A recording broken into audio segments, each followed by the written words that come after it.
viewers, welcome to this session. In this session, we will be discussing some important aspects with regard to SN1 and SN2 reaction mechanism, and also we will be focusing more on the nucleophilicity and basicity. Often students will be under the impression that nucleophilicity and basicity are same. However, there are large differences between nucleophilicity and basicity. There are times where nucleophilicity and basicity go hand in hand, but many a times nucleophilicity is not same as that of basicity. How do you say that? Basicity is a thermodynamic term which indicates the strength of the species to abstract a proton, whereas nucleophilicity is purely depending upon the kinetic aspect, how fast a species attacks an electron deficient carbon or partial positively charged carbon, generally in nucleophilic substitution reactions. Let's go to the board to discuss this in detail. I already told you that nucleophilicity is a kinetic term which indicates how fast this nucleophile attacks an electron deficient carbon in general. Electron deficient carbon can be a partial positively charged carbon like this, or it can be a trigonal plane carbocation indicated like this. So how fast this species comes and attacks? We don't bother about the stability of the product that's obtained because it is purely a kinetic term, nucleophilicity, so it depends upon the rate constant small k or k dash. Okay, so very important. On the other hand, if I focus on the basicity, basicity depends upon the strength of this species to abstract a proton. And we know pretty well, whenever B minus reacts with water, it forms BH and OH minus along with this equilibrium. And for all these equilibria, we know very well there will be equilibrium constant indicated with capital K. So more the equilibrium constant, more will be the strength of this B minus to abstract a proton from water. So basicity and nucleophilicity, often they may go hand in hand, but there are larger differences between basicity and nucleophilicity, which we are going to explore in our next slide. There are four important factors which affect the nucleophilicity of a species. What are they? Number one, it depends upon the charge that was present on the species. Number two, it depends upon the size of the species. It also depends upon the electronegativity of the atom on which the negative charge is present. It also depends upon the polarity of the solvent in which we are doing the experiment. And finally, nucleophilicity also depends upon the steric hindrance. Let us elaborate these factors one by one in detail. Generally, the species with the negative charge has more nucleophilicity compared to its conjugate acid. We all know pretty well how do you get a conjugate acid? Conjugate acid is obtained by adding a H plus to a species. For example, I want to have the conjugate acid of X minus. What is it? It is HX. So, stronger the acid, its conjugate base is weak. That is the concept that we normally learn. So if HCl is a stronger acid, Cl minus ultimately will be a weaker base. Yes? Fine. Similarly, we all know pretty well that HF is the weakest acid. As a result, F minus should be strongest base. However, F minus is not always a strong nucleophile, which means there is a difference between nucleophilicity and basicity.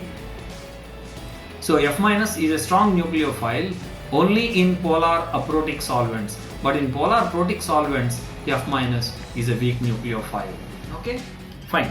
Now let us look at these important aspects one by one. The first one, generally a species with negative charge is a stronger nucleophile compared to its conjugate acid. What is the conjugate acid of OH minus ion? We all know very well, conjugate acid is obtained by adding H plus. Therefore, when I add H plus to OH minus ion, I am going to get H2O. So H2O is the conjugate acid of OH minus ion. So if I consider Both of them can act as nucleophiles. OH minus can act as a nucleophile, H2 also can act as a nucleophile. Out of these two, which is a stronger nucleophile? Negatively charged species is always a strong nucleophile compared to the conjugated acid. Not only this, I may give enough number of examples. SH minus is a stronger base compared to H2S. Okay, NH2 minus is a stronger base compared to ammonia, and so on and so forth. So in this case, the stronger bases are also acting as a strong nucleophiles. Therefore, nucleophilicity and basicity are going hand in hand in this case. Now, let us focus on the second aspect. Generally, as we are moving from left to right in a period, what happens to electronegativity? We all know very well, electronegativity is the tendency of an atom in a molecule to attract the shared pair of electrons towards itself. For example, if I take ammonia molecule, in ammonia molecule, nitrogen is having a higher tendency to attract the shared pair of electrons towards itself. As a result, the electrons will be lying more close to nitrogen, giving a partial negative charge to nitrogen and partial positive charge to hydrogen. So, as we are moving from left to right in any period, electronegativity increases. As a result, the electrons are more tightly bound to the core of the atom. For example, I am taking OH minus, NH2 minus, CH3 minus, and also F minus. If I take these strong nucleophiles, what will be the order of the strength? As I am moving from left to right, the binding capacity of the lone pair to the atom increases. As a result, that particular nucleophile cannot easily attack the partial positively charged carbon or carbocation.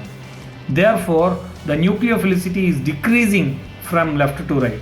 Hence, CH3 minus is a strong nucleophile than NH2 minus, which is a strong nucleophile than OH minus, which is a strong nucleophile than F minus. This is the scenario as we move from left to right in a period.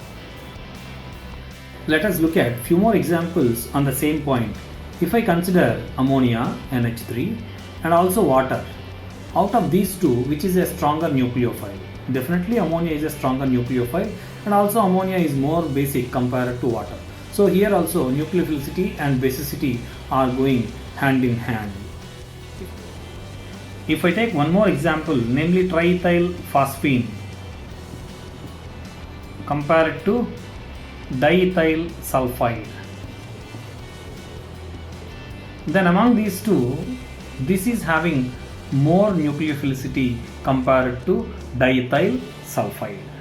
Why? Because as you are moving from left to right, what is happening?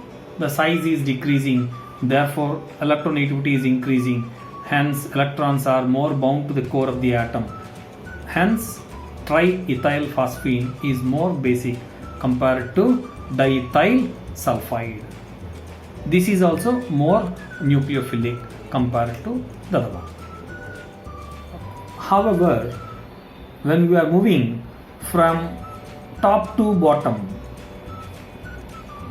along a group, then what happens?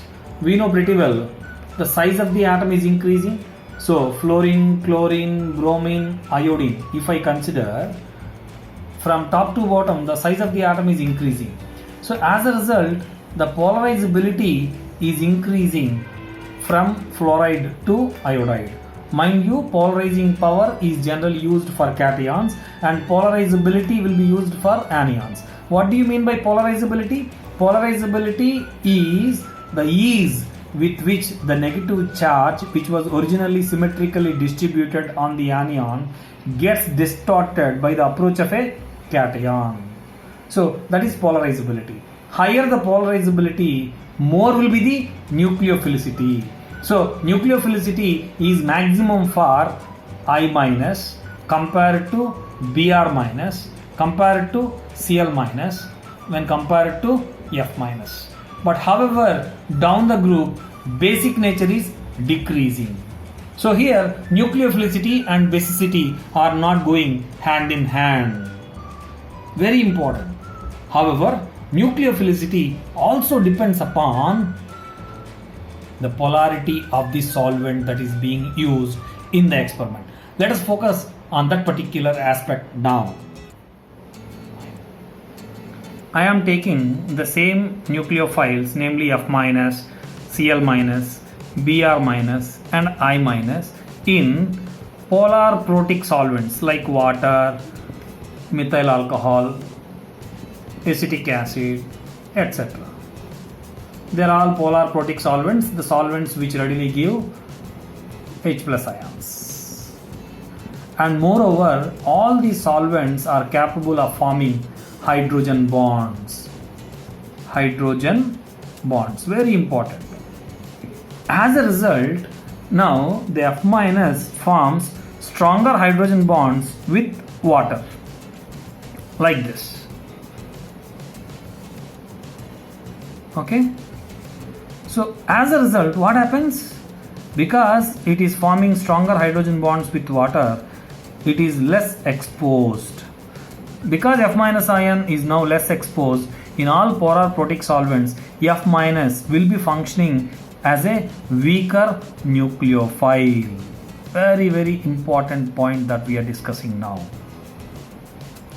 So because of this hydrogen bonding capability of F minus ion being larger, F minus is a weak nucleophile in polar protic solvents.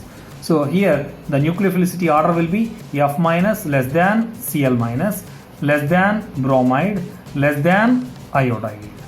However, if I consider polar aprotic solvents like dimethyl sulfoxide, acetone, that is nothing but CH3CO, CH3, dimethyl formamide DMF, dimethyl acetamide DMA, etc. Then what happens? These solvents devoid the facility of the hydrogen bonding formation. They cannot form hydrogen bonds. Therefore, now here F minus will be acting as a strong nucleophile compared to chloride, compared to bromide and compared to iodide. In this way, polarity of the solvent also plays a major role on the nucleophilicity of the incoming negatively charged species. So in case of SN1, this is the nucleophilicity order, whereas in case of SN2, this is the nucleophilicity order. Another important factor that we need to focus when we talk about nucleophilicity and basicity is steric factor. When the bulkiness of the nucleophile is increasing, then what happens? Its attacking ability decreases. I am considering a methoxide ion and also a tertiary butoxide ion. Both of them can act as nucleophiles because both of them are having negative charge. This is the tertiary butoxide ion I am talking about, and this is the methoxide ion. Now out of these two, definitely methoxide ion will be a stronger nucleophile compared to tertiary butoxide ion. Why? Because here the bulkiness of the alkyl group is very, very high. Because it is more bulky, it is unable to approach and attack the sterically hindered site, namely the partial positively charged carbon, in a rare fashion. So therefore, definitely among methoxide ion and tertiary butoxide ion, methoxide ion is a strong nucleophile than tertiary butoxide ion. However, when you talk about the basic nature, definitely tertiary butoxide is a stronger base than methoxide ion because of the plus psi affecting nature, wherein that bulky tertiary butyl group donates more amount of electron density to oxygen, therefore increasing the donating ability of oxygen. So tertiary butoxide is a stronger base than methoxide ion. However, the nucleophilicity, when it comes, it is exactly the reverse. Okay? Until now, we have focused on nucleophilicity and basicity. we have explored these nucleophilicity and basicity with good number of examples. Hope you understood it. Now let us see the SN1 and SN2 mechanisms in an animation form, and also try to understand the energy profile diagram and the differences between SN1 and SN2 mechanisms in this particular animation. See and enjoy it.